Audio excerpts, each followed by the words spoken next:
Hey, what's up, YouTube? Today I'm going to react to how Jayson Tatum and the Celtics have stormed the league. So let's see what's thinking basketball talking about, bro. You already know he already break down the game, break down the methods of what team be using during the game. So let's get into fucking reaction though. But it should be interesting. Jay Tatum been cooking.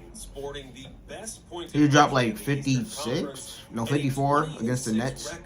With their current starting lineup of Marcus Smart, Jaylen Brown, Al Horford, Rob Williams, and resident superstar Jayson Tatum. Boston now boasts the second best defense in the league over the course of the entire season. And since December 30th, the Celtics are outscoring teams by a whopping 11 points per game. Damn, okay. We recently discussed the Time Lord roaming away from the ball. He's on a spot-up wing here, and Rob Williams is a great defender. Side shot blocking.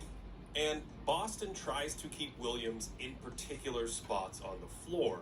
Again, he starts on a wing and switches to the dangerous John Morant, but that's just to keep him low.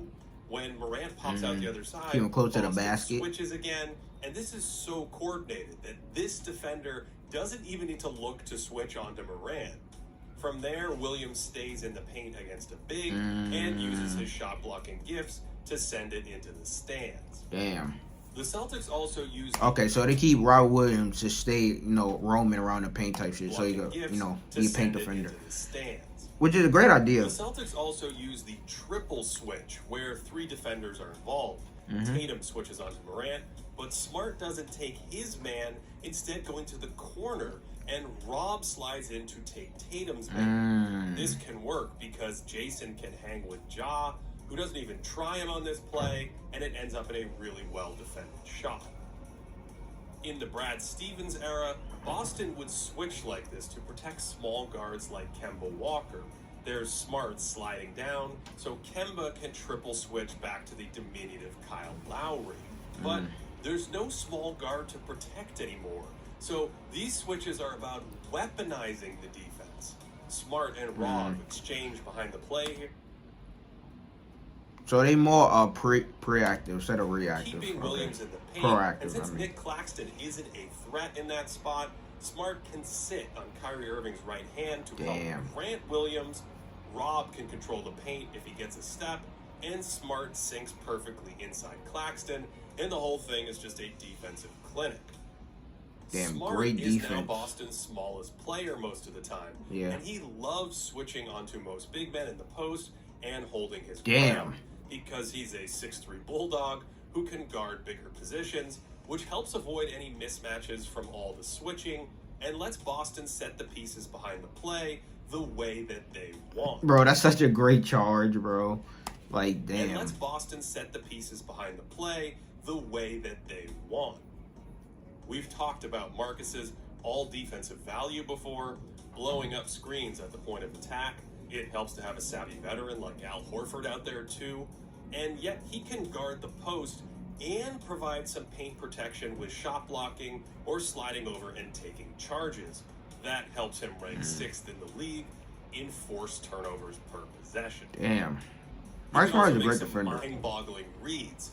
He and Grant Williams are preparing for Morant to come off a screen, but instead DeAnthony Melton slips to the hoop, and Smart somehow arrives at the same time the ball does, which is enough to save a layup, and then Grant is nimble enough at 6'6" to stay with Ja in a packed paint and destroy his shot attempt. Damn, great defense. A huge key to all this switching is how interchangeable the parts are.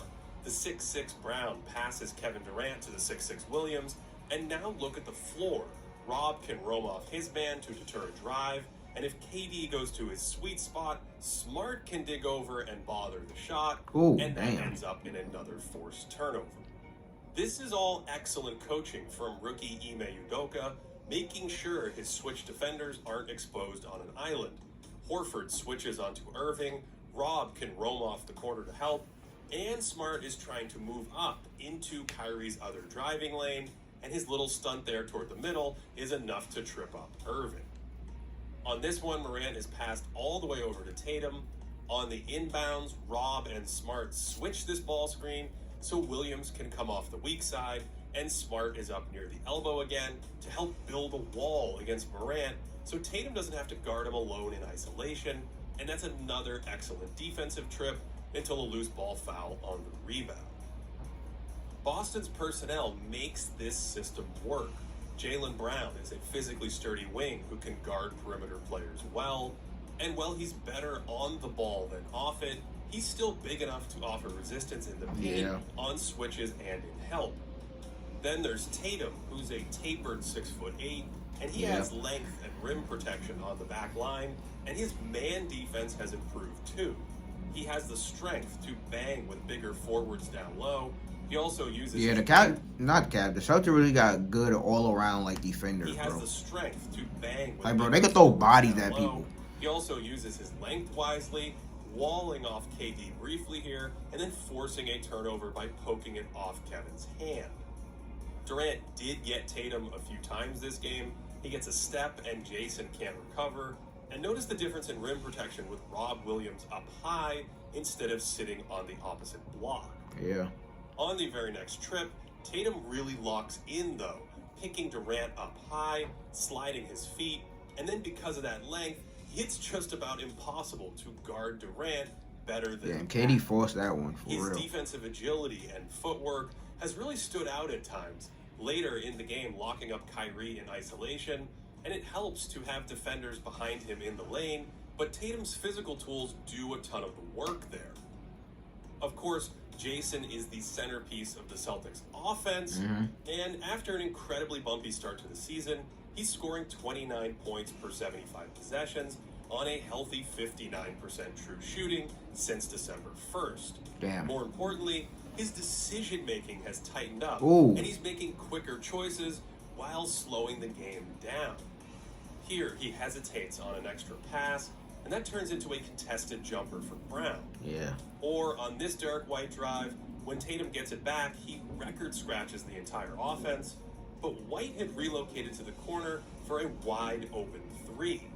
Messed up. Compare that to some of the masterpieces he's authored lately, where in Philadelphia, he touches along that extra pass instantly, leading to a wide open. He's not being indecisive. Or He's just being unselfish, get the ball it and real goes quick. right away, only to spin into traffic and quick dish it to the corner for another. Yeah, Tatum not hesitating. He just go. I've go. talked about Tatum's development as a playmaker. Make your first move and go. But this is about more than that.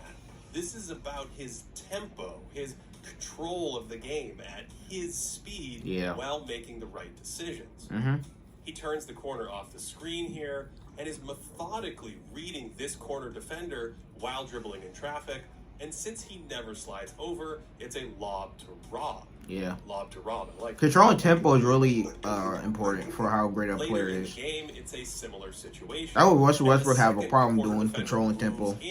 Players like Chris Paul, LeBron, Luka, for a Horford jumper. like those type of players, use controlling tempo really well. While acting quickly, and Boston's offense is better for it with a they could slow speed up offensive rating with Tatum on the floor since December 1st, the pass, which would look like a top 10 offense in that time span.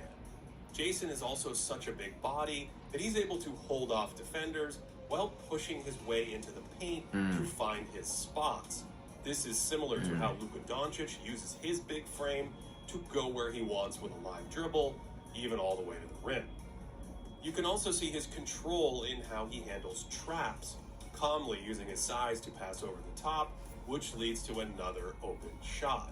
Smart. He's doubled in the post here, and again, it's a relatively quick action to find the open man, and then some nice extra passing from the Celtics brings it back to him in the corner. Boston has enough connective tissue passers to take advantage of Tatum's quick attacks.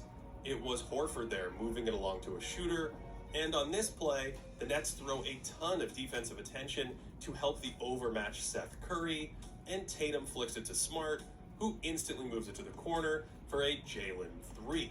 Yeah. I think Smart has actually been a huge key on offense, too, playing a more traditional facilitator role as the point guard, which helps reduce Tatum's load. Smart's not much of a scoring threat himself, but he's good enough to run certain pick-and-roll actions and set up teammates.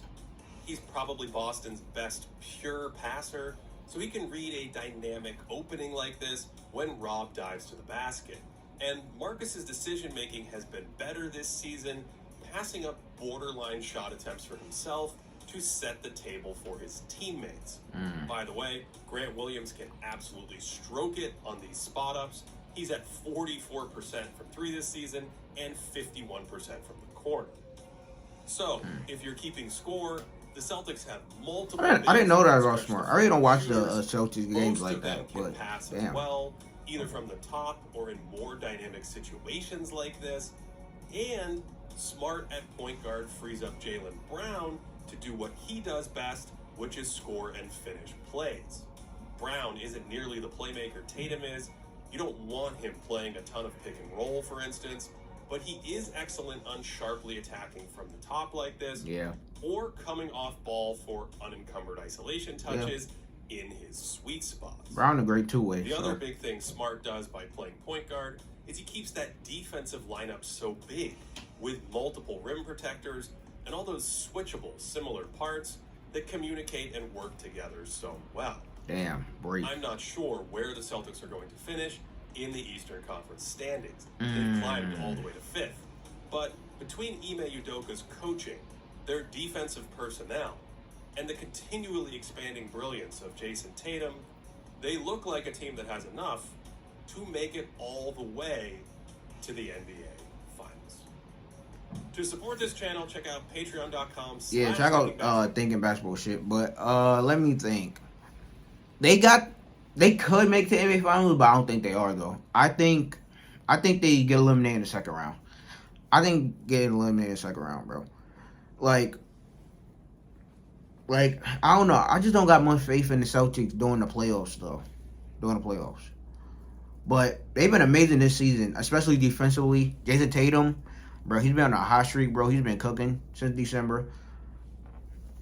He just dropped 54 against the Nets, so bro, the Celtics seem to be turning on that gear to get into playoff mode and shit. But it's gonna be interesting to see how the Celtics perform in the playoffs though, especially how their defense is gonna be. But like, comment, subscribe. Suggest anything else you want to react to, down below in the comments, and I check you out in the next one.